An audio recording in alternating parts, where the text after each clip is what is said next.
Salve Maria. Continuando esse assunto que eu comecei hoje pela manhã na live, a questão da guerra semântica. Um, um dos grandes prejuízos, né, da guerra semântica também, isso por pesquisas bem apuradas nos Estados Unidos, que é mais conhecido no âmbito de pesquisas, quais são as consequências dessa guerra semântica? Ou seja, essa manipulação da linguagem, e repito, na linguagem escrita, na linguagem oral, na linguagem das artes, na linguagem musical, na linguagem teatral e em outros aspectos da linguagem. E até mesmo hoje, de certa forma, na própria linguagem pseudocientífica. Existe a linguagem científica e a linguagem que querem dizer que é científica e não é, às vezes, né? Mas uma falsa ciência. Existe, de fato, a boa ciência, e essa boa ciência, sem dúvida, ela aponta para Deus, ela leva para Deus, mas a falsa ciência, a pseudociência, ela nos afasta de Deus. Então, quais as consequências nefastas dessa manipulação da linguagem e a tentativa de manipulação do comportamento? Uma das consequências é a desorientação. A pessoa fica desorientado. A confusão mental e várias doenças psíquicas a nível psicológico, né? Tem aumentado no Brasil e em vários países o número, né, de pessoas com doenças no âmbito psiquiátrico por conta dessas questões. Ou seja, uma confusão tão grande na linguagem, na questão das referências, que vai aumentando o número de pessoas que vão tendo essas confusões, desorientações e muitas vezes vai ocorrendo doenças mentais que vão aparecendo. Isso num processo lento, claro, né? Mas é um processo muito intenso que tem sido usado pela mídia, tem sido usado também pelo método de ensino freiriano, que tem sido um grande prejuízo. Não estou falando que só o método faz isso. É o método somado a tantas outras coisas, né? Cada vez mais nós vemos, por exemplo, os Estados Unidos e outros países, um dos grandes responsáveis pela indústria farmacêutica são a família Rockefeller, né? E a gente vê que também na guerra semântica entra também essa questão das doenças. Como assim, Oséias? Ou seja, por exemplo, nos jornais, em entrevistas, em explanações onde se apresentam, entre aspas, argumentos científicos, começa a se colocar a necessidade de mais e mais remédios. Não estou querendo dizer que ninguém adoece, mas o número de doenças, há algumas décadas, tem aumentado e aumentado e aumentado. E quando a doença aparece, algumas vezes se faz um alarde muito grande, e muitas vezes aqueles que não têm aquela doença pensam que tem e começam a entrar nessa onda, né? Foi o fenômeno também da questão da impotência, que hoje é chamada a disfunção erética, né? Praticamente, alguns pesquisadores falam que o próprio Viagra já estava pronto, né? Pré-fabricado, de certa forma, quando começou a surgir essa questão da impotência, que hoje é chamada disfunção erética, né? Então, a necessidade do automedicar-se. Então, a gente percebe que o crescimento da indústria farmacêutica cada vez é maior. E qual o grande mal nisso? A gente percebe que as pessoas hoje elas vão sendo tomadas por um vitimismo. Nas escolas, nas universidades, por exemplo, o famoso bullying, né? As pessoas tudo acham que tem trauma. Não pode chamar alguém de... Por exemplo, se até uma pessoa que é negra chamar o outro de um apelido, aquele negro não... Aquela pessoa que também é negra vai se sentir ofendida e colocado como se fosse um racismo, né? Hoje essa questão do racismo está muito em xeque. Claro que nós não podemos ser racistas de forma alguma, né? De forma nenhuma. Dizer que alguém é bom porque é branco, porque é negro, porque é de outra cor, não, isso não existe, claro. Mas o que existe hoje é uma cultura de tentar se implantar nas pessoas um certo vitimismo, uma fraqueza espiritual, uma falta de virilidade.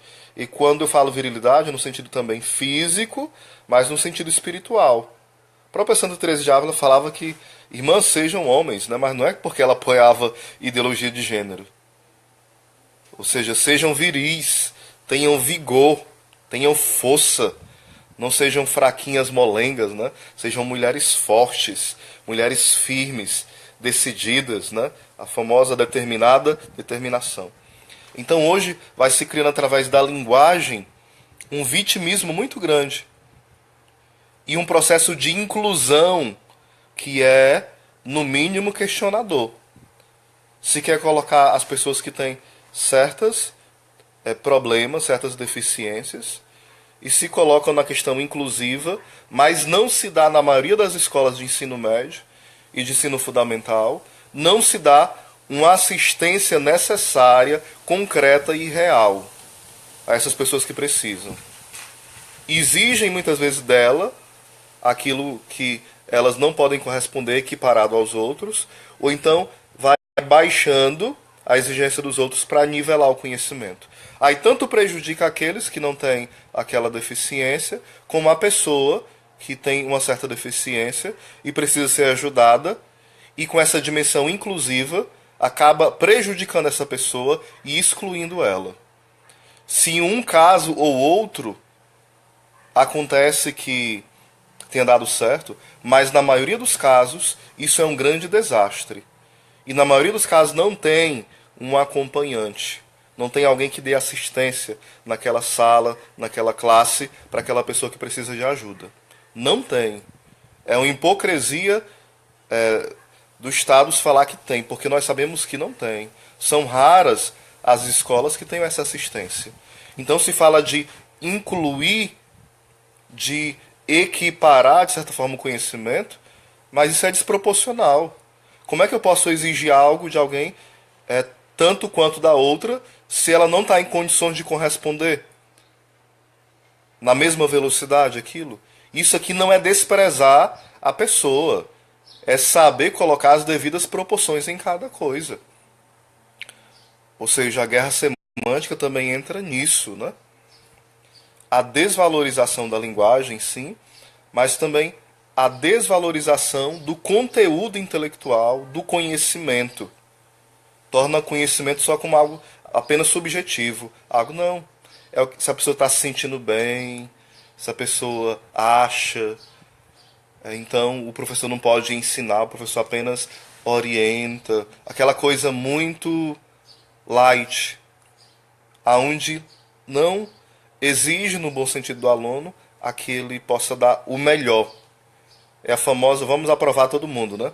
Para que o índice do Brasil aumente. Se o método, o índice de alfabetizados, né? E a gente vê cada vez mais pessoas que terminam o ensino médio que muitas vezes não sabem ler direito. Não conseguem sequer fazer uma pequena interpretação de um texto. Coisas simples. A gente precisa repensar.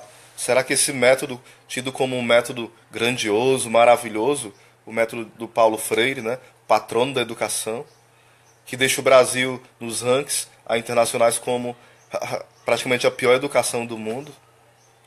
Será que não é preciso rever esse método da pedagogia do oprimido? É bom a gente repensar isso.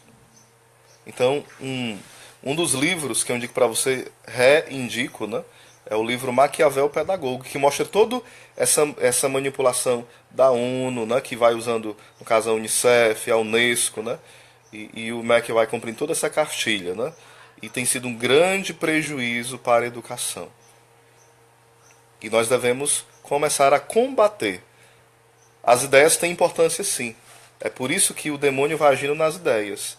Quando alguém começa a usar droga, e droga pesada ou leve, sem dúvida é a ideia que está ali nele, né? Quando alguém começa a adulterar, foram ideias que foram penetrando nele. Quando alguém começa a matar, a roubar, a fazer tantas sandices, loucuras, que prejudicam a ele e aos outros que estão ao redor, são ideias. Sem dúvida, essas ideias de destruir a família, a educação, o conceito e a vivência espiritual profunda, sem dúvida, vem das profundezas do inferno. Mas muitas pessoas estão sendo dóceis instrumentos do encardido, do demônio. Não é que sejam possuídas, mas a sua mentalidade é possuída por uma ação do mal muitas vezes. O demônio vai soprando e a pessoa vai aderindo a esses planos que só tendem a destruir, a levar a humanidade cada vez a uma decadência moral, espiritual e também física. Então que Deus abençoe você. Então, na sua faculdade, na sua universidade, seja sal da terra e luz do mundo. Não seja uma massa de manobra, aonde falam mal da igreja, falam mal da religião. Você não precisa ser a pessoa que vai brigar, gritar. Não, você tem que buscar estudar para ter argumentos. É com a verdade que se vence a mentira. Não é com mentira, não é com cara emburrada, não é ficando com raiva, não. É com a verdade que se vence a mentira. E a verdade é uma pessoa, é Jesus Cristo. E é conhecendo a Ele e também estudando por amor a Ele que a gente vai desmascarar esses planos do mal. Então, essa é a guerra semântica que nós temos, né? Que vai dominando a questão da linguagem. Por exemplo, um abraço aí pro Aleph, né? A questão da ditadura militar. Todo mundo fala a ditadura militar. Começa a se colocar nomes e todo mundo tem um piripaque. Ditadura foi um tempo terrível. Foi? E como foi esse tempo? Foi ditadura mesmo? Foi golpe mesmo? Ou foi um regime? Um governo? Vamos estudar direitinho? Inquisição, a coisa mais terrível do mundo. Você é um inquisidor. Aí usa a palavra Inquisição como se fosse a coisa pior do mundo. Você já estudou a fundo o que é Inquisição? A fundo. Não falácias. A fundo. Ou você nunca leu um livro inteiro aprofundado sobre isso, de historiadores, e já fala um monte de bobagem e abobrinha que ouviu. Dogma. Você é muito dogmático. Você sabe o que é dogma? Dogma é algo ruim? Será que é só a Igreja Católica que tem os dogmas? A verdade absoluta é algo ruim ou é bom? Às vezes nós falamos que não pode ter verdade absoluta na fé, mas pode ter verdade absoluta em outras realidades, pode?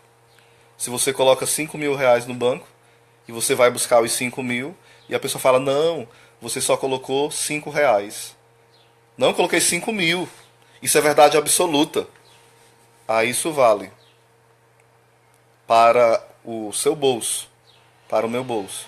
Mas não vale para outras realidades, a verdade absoluta. Vamos ter esse certo cuidado, né? Um abraço aí pro André Leone Facundo também. Pronto, Deus abençoe, respeite sua opinião, tá bom? Quando tiver argumento, aí você coloca sua opinião aí sobre essa época e as fontes, tá bom? Que a gente conversa mais um pouco. Shalom, Deus abençoe a todos.